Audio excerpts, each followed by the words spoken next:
ติดตามและเอาใจอย่างจดจ่อนอกจากเวียในการนำของเมืองที่ในที่นำมาพาวันแล้วไม่ยังไงเอาใจติดตามงานเคลื่อนไหวของ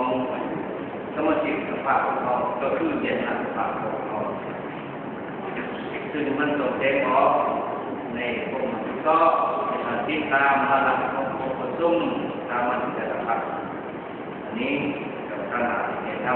ำขนาดของมาเลเซียขอแสดงความส่งเสริมและสนับสนุนต่อการติดตามของพี่น้องประชาชนขอส่งเสริม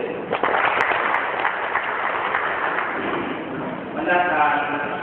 ได้สลายที่ประเทศวันนี้เป็นข้อมูลเรียนจากการศึกษาหรือออกต่างเมืองเขาว่าดูเรื่องการซึ่งเราจะคนเด็กองค์ขับกลุ่มเด็กเด็กรู้ซึ่งวันนี้เทียบในเรื่องที่ให้เราได้เคยไปแล้วเราบอกแม่ว่าต้องเคยแต่เรื่องเดินก็หาทางการเราไปจับได้ว่าการควบคุมที่สอดของการนำของเราซึ่ง